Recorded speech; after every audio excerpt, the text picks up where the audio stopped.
ये है Asian digital network और आप देख रहे हैं अंबर टाइम्स। रविवार को अमावस्या का दिन मेलों के नाम रहा।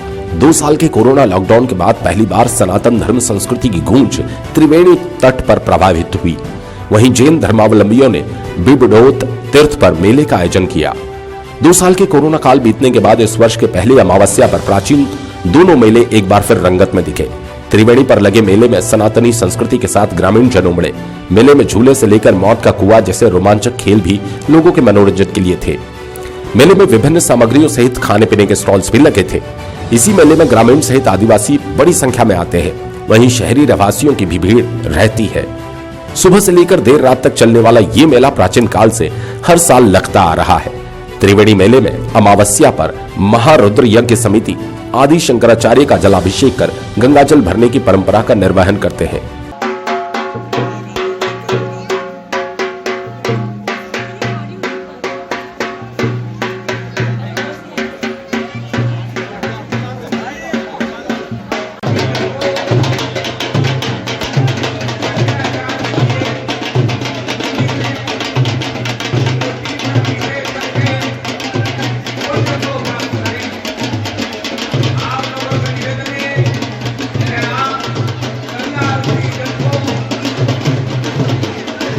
इसी अमावस्या को जैन धर्मावलंबियों का जैन तीर्थ बिबडोत भी एक दिवसीय मेला यहाँ लगता है। भगवान केसरिया नाथ के मंदिर में जैन समाज के लोग बड़ी संख्या में पहुंचते हैं। इस मेले की खास बात यह रहती है कि मेले में जाने के लिए बैलगाड़ी का उपयोग करते हैं। बैलगाड़ी में बैठकर जय केसरिया नाथ जी बोलते हुए श्रद्धालु मेले में जाते हैं। बैलगाड़ी वाले भी इस मेले के लिए अपनी बैलगाड़ी को विशेष रूप से सजाते हैं। शहर के चांदनी चौक इलाके में ये बैलगाड़ियां सुबह सुबह खड़ी हो जाती हैं। जिन श्रद्धालुओं को बैलगाड़ी से जाना होता है वे इसे एक निर्धारित राशि देकर बुक कर लेते हैं, फिर थाली बजाकर परिवार सहित मेले में पहुंचते हैं। जैन धर्मालुजनों का ये मेला बैलगाड़ी वालों के लिए भी खास होता है। इस मेले में भी मनोरंजन के लिए खासतौर पर लकड़ी के झूले सहित खान पान की दुकानें लगाई जाती हैं।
शहर के पास बंजली सेजावत बाईपास पर आने जाने वाले लोगों को लूटने की योजना बना रहे आधा दर्जन बदमाशों को औद्योगिक क्षेत्र पुलिस ने गिरफ्तार कर लिया।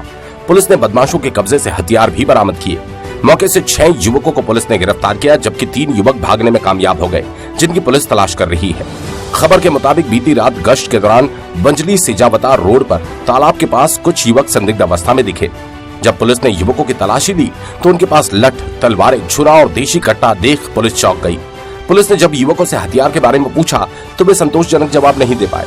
पुलिस को देखकर मौके से 3 युवक भाग भी गए। जब पुलिस ने मौके से हिरासत में लिए गए युवकों से पूछताछ की तो उन्होंने बताया उनकी योजना रोड से आने जाने वाले लोगों को हथियारों के दम पर धमकाकर लूटने की थी। यदि लूट में कोई बाधा उत्पन्न करता तो उसके साथ मारपीट भी करते। पुलिस ने लूट की योजना बनाते हुए इस मामले में त्रिलोक नगर निवासी चिराग, घटला कॉलोनी निवासी मोहित पीरू, पलसोड़ी निवासी लक्ष्मण, सोनू दुर्गेश निवासी घटला को गिरफ्तार किया। लक्ष्मणपुरा निवासी संजय, इंदिरा नगर निवासी लक्ष्य और नया गांव निवासी प्रदीप की पुलिस तलाश कर रही है। पुलिस गिरफ्तार युवकों से पूछताछ कर अन्य वारदातों के बारे में भी पता लगा रही है। औद्योगिक क्षेत्र थाना प्रभारी ओपी सिंह ने बताया। हाँ, निश्चित 31 की रात को मुखबिर द्वारा सूचना मिली थी कि सेजावता वाला जो रोड है बंजली वाला, इस पे करीबन 9-10 लोग दारू वारू पी के हंगामा कर रहे हैं और कोई तलवारें कट्टा लिए हुए हैं और लूटपाट कर सकते हैं। जिस पर हमको सूचना पर हम टीम बनाकर 2 टीमें हमारी गई थी और मौके पर हमने दबिश दी। दबिश के दौरान हमने 6 लोगों को पकड़ लिया जिनके पास से कट्टा, कारतूस, तलवारें, डंडा सब जब्त हुए हैं। टार्च उनसे पूछताछ से पता चला और उनके एक्टिविटी से और सुनने से समझ में आया कि ये आने जाने वालों को लूट का प्लान था इनका। चूँकि 31 थे, दारू के नशे में थे ये। इनको पकड़कर 6 लोगों को वहाँ मौके से गिरफ्तार किया है।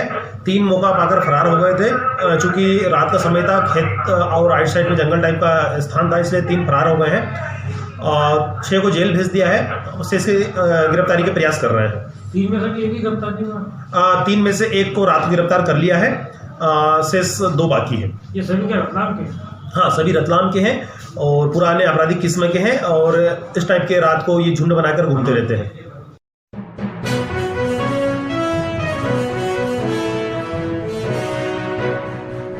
एक तरफ सरकार रोजगार मेले आयोजित कर बेरोजगारों को अवसर दे रही है, शहर में नए उद्योग खोलने के प्रस्ताव दिए गए। वहीं दूसरी तरफ शहर में रोजी रोटी का सहारा बने उद्योग को अचानक बंद कर शहर में बेरोजगारी बढ़ाई जा रही है। ऐसा ही एक तोहफा कटारिया वायर्स ने फैक्ट्री बंद कर दिया है। कटारिया वायर्स को बंद करने का निर्णय कंपनी के प्रबंधन ने लिया। नए साल की शुरुआत में ही कंपनी के 500 श्रमिकों को कारखाना बंद करने के सूचना पत्र थमा दिए गए। सूचना पत्र में कंपनी के संचालक मंडल ने प्रोडक्ट की डिमांड मार्केट में नहीं होने की दलील देकर श्रमिकों को 1 जनवरी से काम पर नहीं आने की जानकारी दी।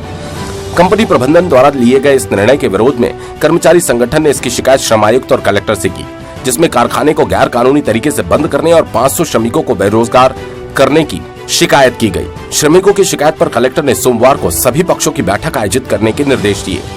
कटारिया वायर्स में करीब 150 स्थायी और 400 अस्थायी कर्मचारी कार्य करते हैं, जिन्हें नए साल की पूर्व संध्या पर 1 तारीख से काम पर नहीं आने का सूचना पत्र थमा दिया गया। कंपनी के संचालक अनूप कटारिया ने सूचना पत्र में जानकारी देते हुए लिखा कि जीआई वायर की डिमांड मार्केट में न के बराबर है, जिसकी वजह से कंपनी का व्यवसाय नहीं चल पा रहा। कंपनी में काम करने वाले श्रमिकों का कहना है नए साल में कंपनी प्रबंधन ने उनका रोजगार छीन लिया, जिससे उनके सामने घर परिवार चलाने और रोजी रोटी का संकट खड़ा हो गया, जिसकी शिकायत अब श्रम आयुक्त और जिला कलेक्टर से की गई।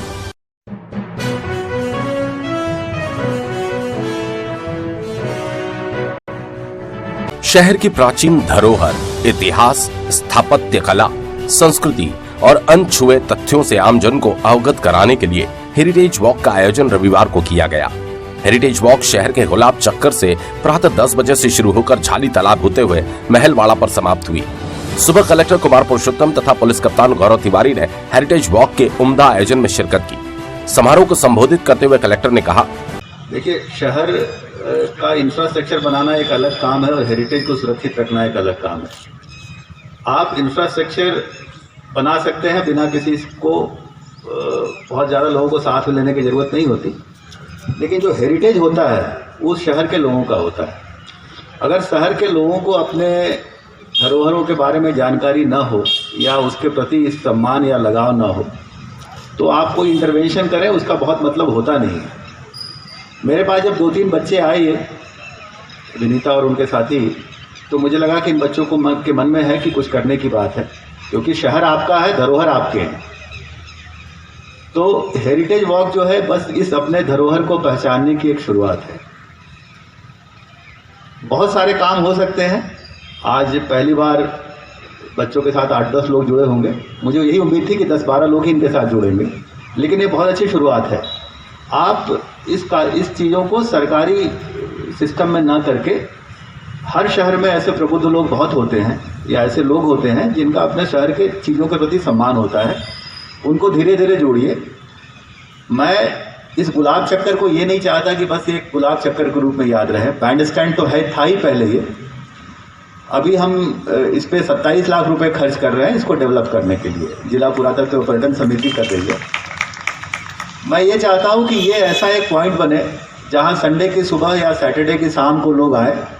कोई स्टोरी टेलिंग करना चाहता है स्टोरी टेलिंग करे, कोई अपने अनुभव साझा करना चाहता है अपने अनुभव साझा करे, कोई अपनी बातें बताना चाहता है, कोई कुछ गाना गाना चाहता है, कोई पियानो बजाना चाहता है। ये शहर जिंदा लोगों का शहर है और ऐसे जो सांस्कृतिक केंद्र हैं ये शहर की पहचान बनाते हैं। अल्टीमेट गोल वही है। और फिर हम इसको एक लार्जर पर्सपेक्टिव में, जैसे हम काम कर रहे हैं, बिलपांग का मंदिर है, कवलका का माता का मंदिर है, और भी जितने पुरातात्विक धरोहर की चीज़ें, हम उनको जोड़ के रतलाम का एक पूरी जो एक हेरिटेज मैप बनाएंगे और उसको संभालना संवारना शहर के लोगों का दायित्व है और निश्चित तौर पे ये आगे होगा। आज ये शुरुआत है। मैं आयोजकों से चाहूँगा कि बैकएंड पे गवर्नमेंट के हम लोग हैं ही हर तरह का सपोर्ट करने को। आप अपने अभियान के बारे में लोगों को जागरूक करिए। अगले संडे को 10-20 लोग और जुड़े। कम से कम शहर में ऐसे 200 लोगों की टीम तैयार हो जो पुरातत्व के बारे में, शहर की धरोहर के बारे में चिंता करती हो। पुलिस कप्तान ने कहा, वो काबिल तारीफ है। सबसे अच्छी चीज़ मुझे ये लगी कि इस मुहिम को में जुड़े जो नई उम्र के लोग हैं, ये ज़रूर शो करता है कि हमारी धरोहर जो है उसको बचाए रखने के लिए हमारा युवा पीढ़ी जो है वो तत्पर है। जनरली जो बुज़ुर्ग लोग होते हैं उनकी यादें जुड़ी रहती हैं इन चीज़ों से, और उनके यादों में भी और वैसे भी वो लोग काफ़ी इसके संरक्षण को लेकर चिंतित रहते हैं। लेकिन युवाओं को जोड़ना और उनको इनकी उपयोगिता, इनके इम्पोर्टेंस को बताना ही मेन चैलेंज रहता है। और मुझे बहुत अच्छा लगा कि नई उम्र के लोग इसकी पहल कर रहे हैं। और जैसा आपने बताया पूर्व में कि जो इसका हिस्ट्री है उसके बारे में बताना, लोगों को जागरूक करना, उनकी प्रेरणा लेना उनसे, और बेटर हो अगर हम इसको आसपास के जो ग्रामीण क्षेत्र के भी हैं उनको भी इसमें शामिल करें। मैं जो एक कॉमन डिफरेंशिएट हम कर सकते हैं देख के ही, अगर हम अपने पुराने भवनों को देखें, जो उसका निर्माण है या उसकी जो टेक्निक है, टेक्नोलॉजी है, वो इतनी ज़बरदस्त हुआ करती थी कि अगर हम उसको आज के मॉडर्न बिल्डिंग से कंपेयर करते हैं, जबकि साइंस इतना एडवांस हो चुका है, सभी चीज़ें हमारे पास हैं, तब भी वैसा हम नहीं बना पाते हैं। कई बार हम लोग देखते हैं कि नए भवन बने, अभी 5 साल में ही पानी टपकने लगा और दीवारें गड़बड़ हो गई, जो कहीं ना कहीं शो करता है कि वैल्यू सिस्टम में डिग्रेडेशन हुआ है। जो पहले हमारे हेरिटेज की चीज़ें हैं उनको हम देखें, उस वक्त जो हमारे values, ethical values, moral values हुआ करते थे, वो सूक्ष्म रूप से देखते ही समझ में आता है कि आधुनिक जीवन में खत्म होता जा रहा है। बाद में कलेक्टर और पुलिस कप्तान ने झंडी दिखाकर वॉक का शुभारंभ किया। हेरिटेज वॉक में पुरातत्व महत्व की प्राचीन इमारत गुलाब चक्कर सहित स्मारक के बीच में आ रही ऐतिहासिक इमारतों की अनोखी जानकारी दी गई। कलेक्टर कुमार पुरुषोत्तम की पहल पर जिला प्रशासन तथा रतलाम हेरिटेज संस्था के संयुक्त तत्वाधान में उक्त हेरिटेज वॉक शहर की प्राचीन धरोहरों तथा यशस्वी इतिहास को जानने और पहचानने के लिए आयोजित की गई है। रतलाम हेरिटेज संस्था की विनीता तांतेण प्रतीक दलाल ने बताया, संस्था रतलाम तथा आसपास के क्षेत्रों के ऐतिहासिक धरोहरों के संरक्षण, संस्कृति, स्थापत्य कला, साहित्य, मालवी भाषा, मौखिक परंपराओं को एक मंच पर लाकर अंतर्राष्ट्रीय स्तर तक पहुंचाने का प्रयास कर रही है।